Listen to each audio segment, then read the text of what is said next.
Hello বন্ধুরা, আজকের ভিডিওতে আমরা রেডমি A3 মোবাইলটি আনবক্সিং করব। তো দেখতে পাচ্ছেন আমার হাতে রেডমি A3 মোবাইলটি।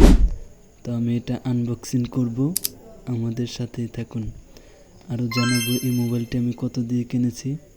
তো এই মোবাইলটা আমার হাতে আসছে। তো এখন আমি এটা বক্স থেকে আনবক্সিং করলাম, একবারে ইনটেক মোবাইল। তো আপনারা পুরো ভিডিওটাতে সাথেই থাকুন। এই যে দেখতে পাচ্ছেন রেডমি A3 মোবাইলটি। ফার্স্ট অফ অল আমি আমার ক্যামেরাটা ভালো করে সেট আপ করে নিলাম। তারপরে দেখতে পাচ্ছেন এই যে মোবাইলটি, এটা হচ্ছে 464 GB। এটার প্রাইস পড়ছে আপনার, আমি কিনেছি 10,300 টাকা। এখন আমি মোবাইলের উপর থেকে স্ক্রিন পেপারটা সরাইতেছি, তারপর আপনাদের দেখাচ্ছি। দেখতে পাচ্ছেন সামনের লুকটা। এখানে একটি চার্জার পেয়ে যাবেন, তারপরে একটি সিম কার্ডের স্লট এবং চার্জারের কেবল দেখতে পাচ্ছেন। সেটের অরিজিনাল চার্জার এবং কেবল,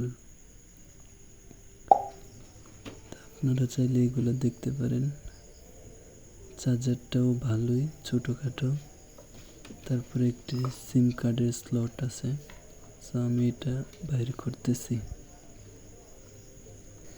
ভিডিওটি কেমন লাগলো নিচে কমেন্টে জানাতে ভুলবেন না। আর পরবর্তীতে কীরকম ভিডিও দেখতে চান নিচে কমেন্টে লিখতে পারেন। তো আমি এখানে সিম কার্ডের স্লটটা বাহির করে ফেললাম। তারপরে এখানে সামনে দেখতে পাচ্ছেন চার্জার অ্যান্ড কেবল। অ্যান্ড আমি বক্সটা আগের মতো করে রেখে দিতেছি এক সাইডে।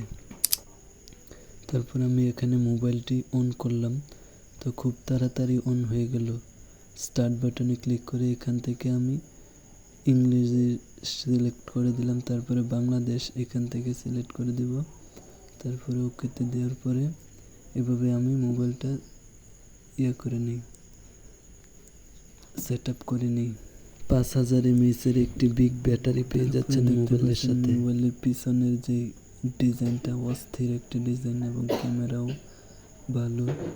ব্যাক ক্যামেরা হচ্ছে 8 মেগাপিক্সেল আর ফ্রন্ট ক্যামেরা হচ্ছে 5 মেগাপিক্সেল।